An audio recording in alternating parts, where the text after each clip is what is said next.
जय माताजी students, welcome to our YouTube channel Dhyan commerce, the key of success. જય માતાજી વિદ્યાર્થીઓ મિત્રો, હવે આપણે સંભાવનાની અંદર શરતી સંભાવના અને ગુણાકારના નિયમનું મિશ્રણ એવો એક દાખલો જોવાના છે, જે છે આપણા દાખલા નંબર 8 ચોપડીમાં. તો એમાં પેજ નંબર 48 ઉપર દાખલો છે. સંયુક્ત કુટુંબમાં 3 છોકરાઓ 2 છોકરીઓ છે, એટલે કે કુલ બાળકો 5. બીજા સંયુક્ત કુટુંબમાં 2 છોકરાઓ 4 છોકરીઓ, એટલે કે કુલ બાળકો 6 છે. હવે અહીંયા પ્રશ્ન આપણને શરતી સંભાવનાનો છે, કઈ રીતે ખબર પડશે? તો બે સંયુક્ત કુટુંબમાંથી એક સંયુક્ત કુટુંબ પસંદ કરી તેમાંથી યાદચ્છિક રીતે બાળક પસંદ કરવામાં આવે છે. એટલે પહેલી ઘટના છે કુટુંબ પસંદ કરવાનું છે, ત્યારબાદ એ બાળક છોકરી હોવાની સંભાવના શોધો. પ્રશ્નના સંદર્ભમાં પહેલા કુટુંબ પસંદ કરવાનું છે, એટલે આપણે મિત્રો પહેલા ઘટનાઓની ધારણા કરવી પડશે. એટલે ધારો કે આપણે કહી દઈએ પહેલું કુટુંબ છે ને હું A1 કહી દઉં, એટલે કે કુટુંબ 1 પસંદ થાય. A2 કહી દઉં, એને આપણે કહી દઈએ કુટુંબ 2 પસંદ થાય. માટે કુટુંબની પસંદગીની સંભાવના આપણને ખબર છે અનુકૂળ બનાવ ભાગ્યા કુલ બનાવ. કોઈ પણ એક પહેલું કુટુંબ પસંદ કરો તો એની સંભાવના 1 ભાગ્યા કુલ કુટુંબ 2 છે, 1/2 થશે. બીજું પણ કુટુંબ પસંદ કરવું હોય તો એની સંભાવના પણ 1/2 થશે. જો 3 કુટુંબ આપ્યા હોય તો સંભાવના 1/3 લખવાની રહેશે. મિત્રો ત્યારબાદ જે છે બાળક પસંદ કરવાનું છે, એના આપણે ઘટનાને G કહી દઈએ. G ફોર ગર્લ કહીએ છીએ આપણે. અહીંયા F1 F2 બી લખી શકો, આપણે A1 A2 લખીએ છીએ. G એટલે પસંદ થયેલ બાળક છોકરી હોય. હવે આના સંદર્ભમાં મિત્રો બે ઓપ્શન છે. પસંદ થયેલ બાળક છોકરી હોય તો પહેલું તો એ કુટુંબ 1 પસંદ થાય, એમાંથી બાળક પસંદગી કરી શકાય. એટલે આના માટે આપણે લખી શકીએ, આપણે ગુજરાતીમાં આપણે પહેલા લખીએ પછી સંકેતમાં લખીએ. પસંદ થયેલ બાળક છોકરી હોય તે ઘટના માટે બે ઓપ્શન છે. કુટુંબ 1 પસંદ થાય અને તેમાંથી છોકરીની પસંદગી થાય.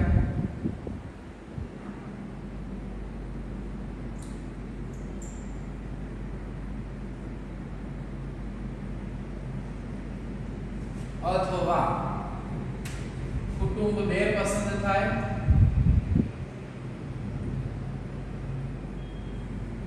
અને તેમાંથી છોકરીની પસંદગી થાય.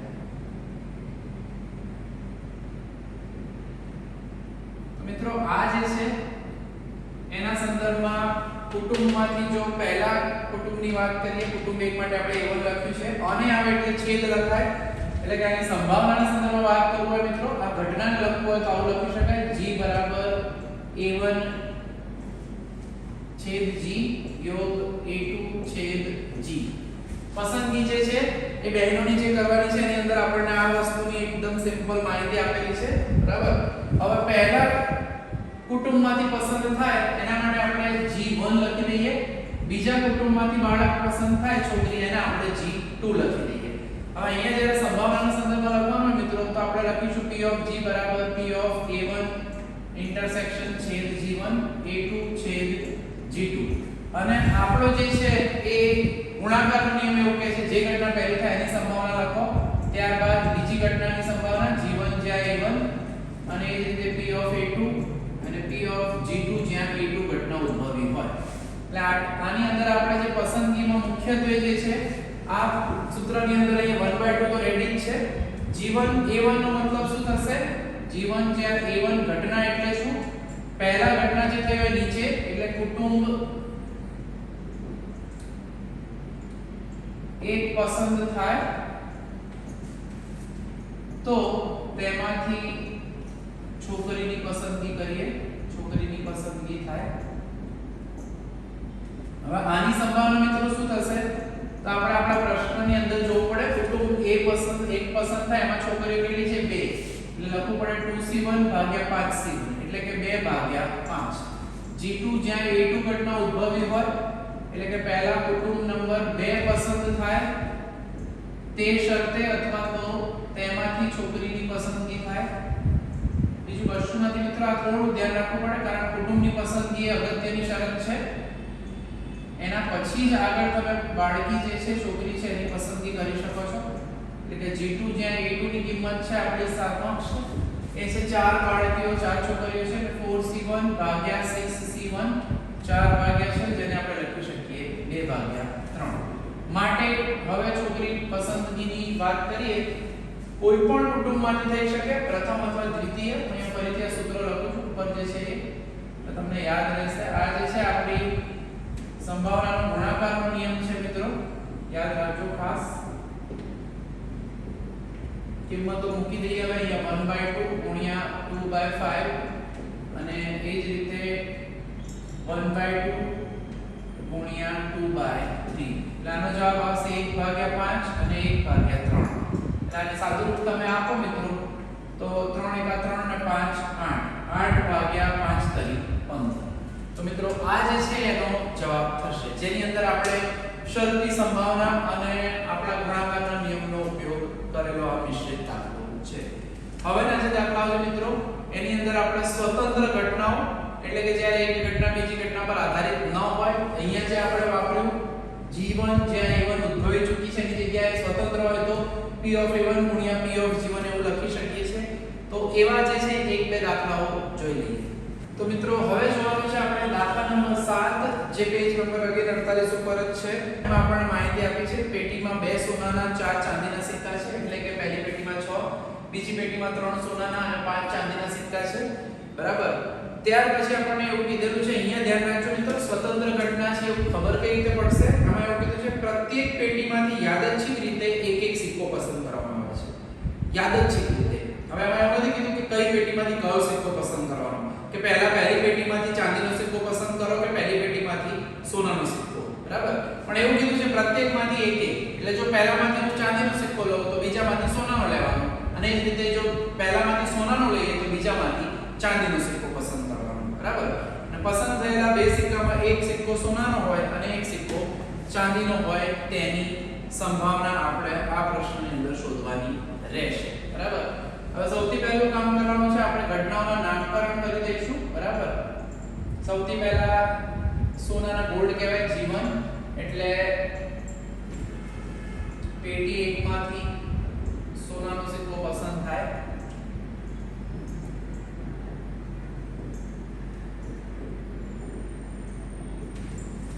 ત્યાર પછી S1 લખી દઈએ પેટી 1 માંથી ચાંદીનો સિક્કો પસંદ થાય હવે એકની સંભાવના તમે લખાઈ દો અહીંયા જોડે જોડે G1 ની સંભાવના બે સિક્કા છે એટલે 2C1/6C1 એક એક સિક્કા જ લેવાના છે 2/6 એટલે કે 1/3 પછી આપણે લખી દઈએ S1 પેટી 1 માંથી પછી સંપૂર્ણ દાખલો પૂર્ણ કરીએ ચાંદીનો સિક્કો પસંદ થાય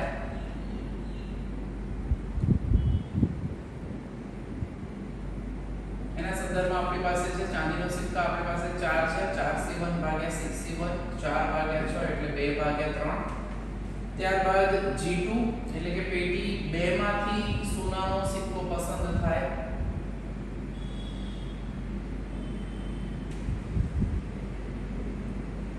ચારે ચાર માંથી આપણે એક એક સિક્કો લેવાનો છે અને ઘટના જે છે સ્વતંત્ર છે એટલે પેટી 2 માં ચાંદીનો સિક્કો સોનાનો સિક્કો 3 છે એટલે 3C1/6C1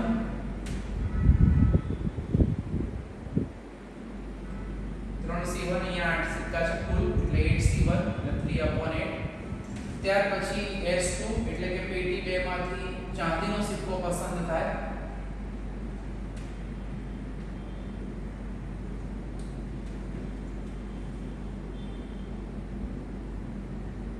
એના સંદર્ભમાં P of S2 આપણે લખી દઈએ 5 સિક્કા છે એટલે 5C1/8C1 એટલે કે 5/8 એક એક સિક્કો આપણે લેવાનો છે આ પ્રશ્નની અંદર મિત્રો ખાસ ધ્યાન રાખવાનું છે આપણને અહીંયા એવું કીધેલું છે કે પ્રત્યેક પેટીમાંથી યાદચ્છિક રીતે એક એક સિક્કો પસંદ કરવામાં આવે છે અને ત્યારબાદ છેલ્લે કીધું છે કે બે સિક્કામાં એક સિક્કો સોનાનો હોય અને બીજો સિક્કો જે છે એ ચાંદીનો હોય એટલે હવે આપણે ઘટના A ધારણા કરી લઈએ A બરાબર પ્રત્યેક પેટીમાંથી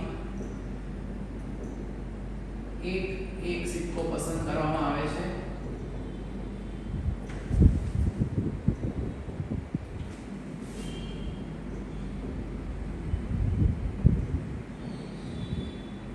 અને પ્રશ્ન જે ખાસ છેલ્લે જોઈ લેવું. એમાં આપણે કીધું છે એક સોનાનો અને એક ચાંદીનો સિક્કો. કયા ક્રમમાં નથી કીધું? એક સોનાનો અને એક ચાંદીનો સિક્કો હોય.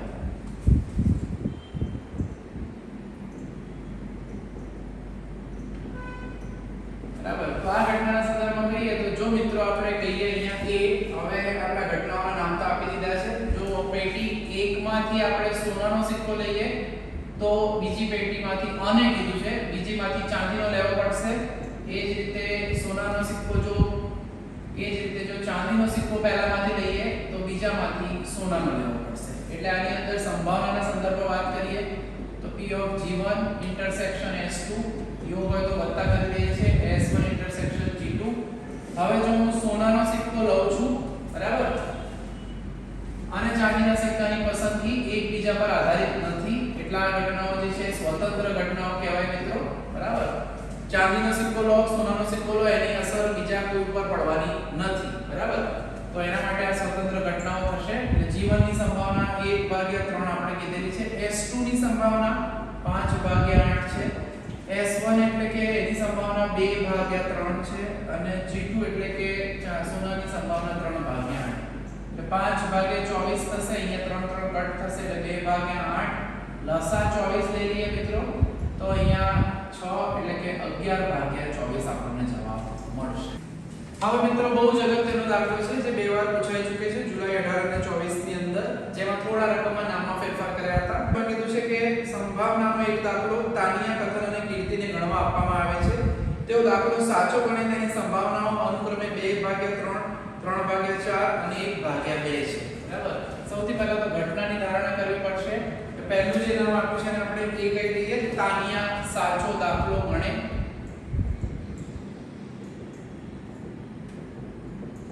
બરાબર.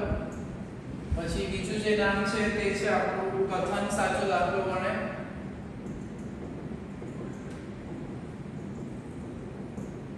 અને ત્રીજું જે નામ છે કીર્તિ સાચો દાખલો ગણે. આ ત્રણ ઘટનાને આપણે ધારણા કરી લઈએ. હવે રકમમાં એ લોકો પ્રશ્નની અંદર આપણને અહીંયા આપેલું છે કે તાનિયા સાચો દાખલો ગણે તેની સંભાવના 2/3 છે.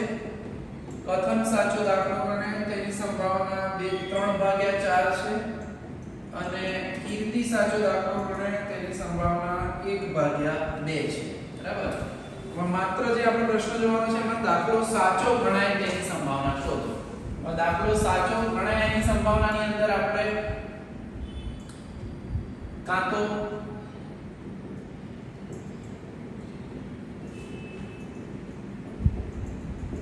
આનો મતલબ થાય કાં તો એ વ્યક્તિ તાનિયા સાચો ગણે અથવા કથન અથવા કીર્તિ અથવા કોઈ પણ બે અથવા ત્રણે ત્રણ. તો એના માટે આપણો સંકેત હોય છે A યોગ B યોગ C. બરાબર. A યોગ B હોય તો A અથવા B અથવા બંને. એ જ રીતે આમાં કોઈ પણ એક માણસ સાચો જવાબ ગણશે તો આપણને આનો સાચો જવાબ મળી જશે. પણ પહેલા વ્યક્તિએ સાચો ગણ્યો તો બીજો સાચો ગણશે જ કે કેમ? તો એ જરૂરી છે નહીં કે સાચો પડ્યો દાખલો તાનિયાનો દાખલો તો કથનનો દાખલો સાચો પણ હોઈ શકે અને ખોટો પણ હોઈ શકે. તો આ ઘટનાઓ જે છે એ સ્વતંત્ર ઘટનાઓ છે. તો આ શોધવા માટે આમ તો આપણે સરવાળાનો પ્રમેય ઘણી ઉપયોગમાં લઈ શકીએ. PA + PB + PC. બરાબર. -PA/B - PB/C + PA/B/C. પછી છેદ ગણથી છૂટા પાડી શકાય. સ્વતંત્ર ઘટનાઓ છે પણ બહુ લાંબુ થશે. જેની જગ્યાએ આપણે એક સુંદર મજાનો વિભાગ વાપરવાના છે સંભાવનાનો ગુણધર્મ. કુલ સંભાવનામાંથી એવી વસ્તુ શોધીએ જેમાં દાખલો સાચો ન ગણાય એની સંભાવના બાદ કરી દેવાની. એટલે કે તમને લખીને જ બતાવું સીધું. બરાબર. કુલ સંભાવના એટલે એક વ્યક્તિ પહેલી છે એ સાચો ન ગણે અને બીજી છે સાચો ન ગણે અને ત્રીજી છે સાચો ન ગણે દાખલો. તો હવે આ P છે B છે C માટે આપણે શોધવું પડશે P of A dash. P of A dash એટલે 1 - PA. આપણે પૂરક ઘટનાઓ વિશે જાણીએ છીએ એટલે 1/3. ત્યાર પછી P of B dash એટલે કે 1 - P of B એટલે 1 - 3/4 1/4. એટલે તાનિયા દાખલો સાચો ન ગણે તેની સંભાવના P of A dash લઈશું. એ જ રીતે કથન અને કીર્તિ સાચો ન ગણે એની સંભાવનાને P of B dash અને C dash લઈશું. એટલે આનો જવાબ થશે 1/2. હવે આ ત્રણ કિંમતો મળી ગઈ. કિંમત આપણે સૂત્રમાં મૂકી દઈએ એટલે કે 1 માઈનસ જે આપણું હતું આ ફરી લખું છું તમને ખ્યાલ આવે એટલે સળંગ નીચે છૂટું પાડી શકાય a ડેશ ગુણ્યા p ઓફ b ડેશ ગુણ્યા p ઓફ c ડેશ. કારણ આપો તો આપણે લખી શકાય a b અને c નિરપેક્ષ ઘટનાઓ છે એટલે એમની પૂરક ઘટનાઓ પણ નિરપેક્ષ થાય. આ ખાસ ધ્યાન રાખજો મિત્રો. એ ગુણધર્મ આપણે જોઈ ચૂક્યા છીએ વર્ગખંડની અંદર. આ ખાલી રિવિઝન માટે છે. a ડેશ એટલે 1/3 b ડેશ એટલે 1/4 અને આ થશે 1/2 એટલે કે 1 3 4 12 24 1/24 લસા લઈએ એટલે આપણો જવાબ આપણને મળશે 23/24. તો મિત્રો દાખલા અઘરા છે નહીં પણ તમારે થોડી મહેનત આમાં કરવી પડશે કારણ આની અંદર વેરાયટી વધારે છે એટલે તમારે તૈયારી થોડી વ્યવસ્થિત રીતે કરવી પડશે આ જ રીતે. બરાબર. તો મિત્રો આજના સેશનમાં આપણે આટલે સુધીનું કામ રાખવાના છીએ. ઘણા ઉદાહરણો છે એ બહુ જ અગત્યના છે જેમ કે ઉદાહરણ 29 3 વાર પૂછાઈ ગયું છે. બરાબર. એ સિવાય પણ બાકીના ઉદાહરણોની ચર્ચા આપણે કરેલી જ છે. બરાબર. તો આજના સેશનમાં આટલે સુધી રાખીશું. નેક્સ્ટ સેશનમાં મળીશું આગળ બીજા દાખલાઓ સાથે. જય માતાજી. Thank you. Take care. Please like, subscribe, share and press bell icon for notification. Thank you.